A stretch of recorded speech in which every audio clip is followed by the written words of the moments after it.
What's going on, YouTube? JT's Reborn here, and welcome back to another edition of my DC comic book reviews. And in this video, we're going to be talking about Batman Detective Comics number 1030.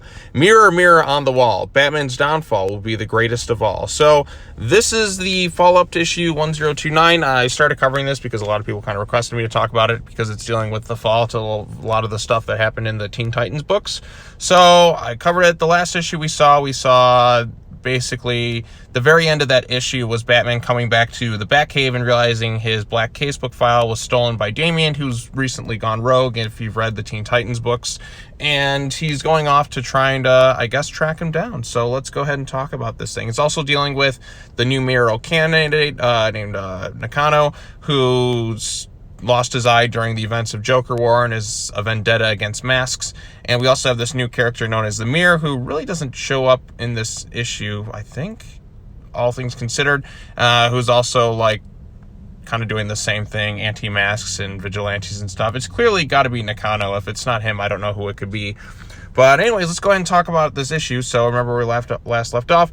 So again, this issue picks up right at the very beginning where Nakano, if you read Detective Comics 1027, I believe, is having nightmares about Joker, all the different masked vigilantes, and how they're coming for him. He's like, don't take it, and he's terrified. So his wife is there, and again, you can see clear hints that he's the Mirror. I mean, he's got all these masks above his bed. You know, if this guy has some real mask problems, I probably wouldn't be sleeping underneath them. So he pretty much smashes them right here. It's like, it's these masks, you know. If these masks are causing you problems, you probably shouldn't there. But he's definitely anti-vigilante. His wife is like, look, you should probably not do this. And he's like, look, the city needs to understand that vigilantes are dangerous, and without that concept, it's going to burn to the ground. So we also have Bruce here, and he's talking about Damian. So as you can see here, Bruce is here. He sees the R and how the R was a burden, the R was an anchor, the R was holding him back, all these other things. And again, they're referencing Teen Titans. So Bruce is there. He's got Damian's R that he handed to him in the Teen Titans Annual number 2, that issue that I clearly did not like, as most people know. That actually did pretty well view-wise, but a lot of people could tell that I really wasn't a fan of it. So basically, they're talking about how his days of Robin were over. So it's Bruce kind of acknowledging these things, and now Bruce is kind of curious. So that was then, this is now. Bruce is wondering, like, the R was in my hand just a short time ago. I planned on giving Damian all the space he needed to rethink his decision, but for some reason, to clip all my security measures in the cave and steal my book of secrets, actually didn't steal it. He took it and made sure Bruce knew of it. The irony, of course, is I had only just rescued the book from Joker's clutches, only to have my own son take it from me. Seems Damian's on a mission to prove something. He wants me to see each and every move, just like he wanted me to feel each and every blow of the fight. Damian knows how important the casebook is to me. I guess I shouldn't be so surprised. Nothing new in a 13-year-old boy pushing his father away with one hand and reaching out to keep the relationship alive with the other. Okay, first things first I got to talk about here. How the hell is Damian still 13? We know the Teen Titans Rebirth issue number 1 came out, like 2016? You mean to tell me that it's not even been a year since all those events that have happened? I mean, we had Metal, we had Joker War, we had City of Bane, we had the Button, we had the wedding fiasco, we had Rick Grayson.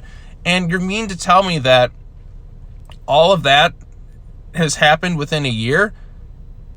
No. Like, come on. Like, at least make him 14 or something to acknowledge that it's been like maybe a year and a half or so. But the fact that he's still saying he's 13, I don't know. I don't buy that. There's clearly been a larger passage of time than a year since the start of DC Rebirth. Well, you know, since Teen Titans number 1 happened.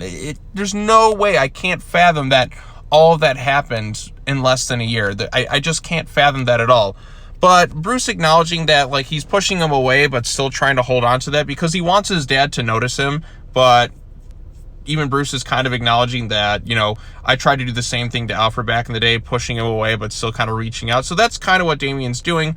Bruce kind of let Damian, like, let his anger out on him. But again, my one problem with it is that Bruce doesn't really acknowledge his fault in doing so, and kind of like how the other members of the Bat family don't really acknowledge that as well. We'll get to that in a second. But yeah, Bruce is kind of like, you know, I thought he was better. I thought all this stuff, and you thought wrong, Bruce. And by the way, look at this art style here. What's Why does Crush look like... What is up with Crush's face here? Crush looks like Johnny Depp and Edward Scissorhands, like the face he makes. I don't know. That's the art style. But anyway, so Bruce goes there, and he's just like, I'm going to go look into it more after seeing why this emergency meeting is called. So we see the Bat family there, with the exception of Stephanie Brown and Tim Drake. I have no idea where they are. Maybe perhaps doing something in the Young Justice book. So they're all here. They're talking about how the whole city is pretty much against them. As you can see, like, people are just going after them, all things considered. Everyone's just trying to cause problems for the vigilantes because there's this really big anti-vigilante movement. And basically the whole city's after them. The art style is pretty unique too here. But anyways, so Batman's basically telling everyone Nakano will continue. Like, he saw the look in his eye, and there's a fury there, and it doesn't matter. Like, Nakano's going to still kind of be like on this whole thing per se. But anyways, this right here is another thing that kind of frustrates me. He's like, has anyone seen or heard anything about Robin? Haven't seen him. Problem? What do you mean problem, Jason? So he's like, he's quit the Teen Titans along with being Robin and gone off the radar, but I know he's in Gotham. I'd like to talk to him. Let me know if you contact. Will do. Yep, of course. And then that's it. So you mean to tell me, after all this shit, like, we know the Teen Titans annual happened before Joker War. There's no question about it. That's why Damian wasn't in that book. They've confirmed this. The writers have talked about this, and people are wondering why he was noticeably absent. Like, okay, Damian went rogue before that. And we also saw shortly after that, Jason Todd was already, like, on the case. But, like, even after the events of Joker War, where he's just telling the Bat family now that he went rogue? How? How does nobody, and why does nobody react to it at all? Like, Jason could be hiding something, so I'll kind of give him a little bit of a pass. But there's no reaction to it. None. Like, none whatsoever. There's no, like, Barbara, like, I told you so, Bruce. I told you this would happen after the events of Pennyworth R.I.P. There's no this. There's no that. There's no acknowledgement of anything, and it's really frustrating. Like, how has this not happened at all? Like, nobody seems to care.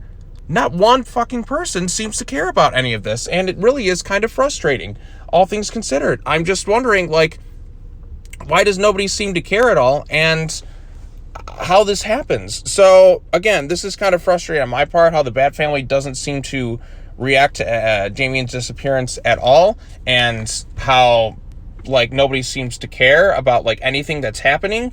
And it's just kind of a frustrating thing, all things considered. I just wish there'd be some sort of, you know, acknowledgement of everything. And then we also come to find out that they're asking, like, okay, Duke is talking, and he's just like, oh, glad that you called us, Batman, to kind of help us deal with these challenges. Bruce Wayne is kind of like acknowledging, like, okay, I didn't call this meeting, Nightwing did. And Nightwing's like, no, you didn't call this meeting. They're like, wait, so who called it? And then they're like, below. And then they see all these people trying to come after them, and they basically flee there. I think is this the mirror right here? No more bats. Again, kind of a strange looking, I couldn't tell if this was the mirror or not, because the art style looks a little bit different. But elsewhere, we see, this is where Damian comes into play with the book. And he's looking in the Black Casebook files, and he's basically, like, looking through cases that happened years ago where somebody is trying to take Bruce Wayne's life. And again, we don't really know the full context of why he's doing. He's talking about, like, okay, so, like, this thing happened here. Somebody tried to assassinate him here. Somebody tried to do this. Like, he's talking about all these different incidences that happened when Bruce was younger. And he sees all this crazy stuff happening, and he kind of goes further into the case file. And again, this is when he was the same age as Damian, so all this stuff happening when he was a kid, and also happening to Alfred. He's investigating the case files, he's looking at Gotham cold cases, and he comes to find that there is a woman there named Catherine Podolsky, and he comes to realize there's a connection with all these incidences that happened when Bruce was a kid. And so he comes to find, I don't know why Damian's looking, but he's like, okay, I see the connection here. Old man must be getting slow, less than a week in, and I've already got a suspect. Let's go say hello to Detective Catherine Podolsky. So that's pretty much it. So Damian's looking through Bruce's casebook file. I don't know why he's doing this, perhaps to prove a point to Bruce, to say that, like, his methods are better, that he's going to go through and solve all of Batman's cold case files. I don't exactly know why he's doing this yet, and hopefully we'll get to find more of an explanation as this story arc kind of continues. But overall, that was Detective Comics issue number 1030. Again, I basically kind of skimmed through and summarized the whole thing in general. So we still have the stuff with Nakano, and we also have Bruce acknowledging that Damian's why he might be this, but at the same time, there's no acknowledgement of his faults as a parent. And I'm also just baffled at the fact that he's listed as 13 when considering all the events that have happened since his birthday, where Bruce was completely absent. So maybe Bruce doesn't even realize he's 14. I mean, after all, he did forget his own son's birthday. But again, I just kind of wish we'd get some acknowledgement of Bruce's internal struggle more so with how, like, he could have been inadvertently responsible. Let's face it, like, not being there as a parent, like, you have a responsibility to your kids. I mean, kids act up, but you still should be there more responsibly as a parent. And just seeing him just not even, like, acknowledge that he could be at fault in any sort of way, it is a little bit frustrating. And also, the reaction of the Bat family is frustrating too, because there just seems to be no real acknowledgement whatsoever of Robin's disappearance. So, like, okay, just a quick, yeah, sure, we'll look into it. I mean, what the hell? Even, like, Barbara, like I said, back in Pennyworth R.I.P., she was the only one to call Bruce out when Damian was depressed and went off going in his own things, like, you need to go there. And Bruce, like, yeah, whatever, he'll be fine.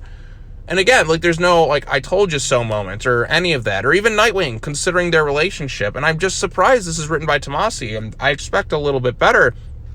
I expect a reaction of sorts, but we didn't get a reaction. So I don't know what's going on here. I kind of hope there's more acknowledgement of things, but it just seems like everybody's reaction is just so nonchalant. There's no concern. It's like it was nothing. It was such a nothing reaction. There's no, like, oh shoot, we got to go find him, or like any real concern. It's like nobody seems to care. And again, I just don't get it. There's supposed to be this Bat family, but yet nobody seems to care when the youngest goes missing. I don't know what the deal is. I really don't. That kind of frustrates me a little bit, because it just feels like the Bat family isn't really, like, there. Like, they just show up for this, but they're not even really going to show much concern outside of that. But then again, they were kind of interrupted. I would have liked a little bit of a conversation there to kind of acknowledge, oh shoot, we got to go find him, before Duke started interjecting and saying, I'm glad you called this meeting so we can kind of deal with these challenges together. But yeah, so that's kind of it. And also Damian's whole thing with the casebook, because again, this is Bruce when he was his age, and like he's going through this little case file. I just want to see more of an acknowledgement from Bruce as a parent for his faults in this thing too. And I also want to see the Bat family have more of a reaction. And I'm interested to see where Damian's like whole thing with the casebook is, because again, not much really happened in this issue. I guess them finding out about Robin going rogue. Again, he still refers to him as Robin. He doesn't really call him by his first name. He still like considers him Robin. So I don't know what Tim Drake is anymore. I guess he's still Red Robin, but some people call him Robin. It doesn't really make any sense anymore. Continuity with the DC universe is all over the place. But I want to see some acknowledgement. And I'm hoping things pick up in the next issue, because this issue, really not much happens, all things considered. I mean, the last issue, Damian took the casebook, and we see him like looking into some lady who was there at all these crimes when Bruce was younger. And we also see more stuff with the anti-vigilante thing picking up, with getting a little bit more steam within the city, but not too much happens outside of that. So I'm going to say this issue is, again, kind of like the last one, okay. I still want to like dive more into like Bruce's internal struggles with like acknowledging his own faults in regards to Robin's downfall too, or just not being there as a parent. I just want some acknowledgement. That's all I really want to see. I'm curious to see where the casebook thing factors in later on, but I'm going to give this thing more of a chance. This issue, it could have been a little bit better. It feels a little bit short, or maybe that's because I just really want to get to a conclusion, so I got to be a little bit patient. So I'm going to be a little patient with this arc, because again, I have faith Tomasi will deliver something good. I just kind of expected a little more in this issue, and because I've seen them write a lot better before, so I expected a little bit more. So we're going to see where this thing goes from here.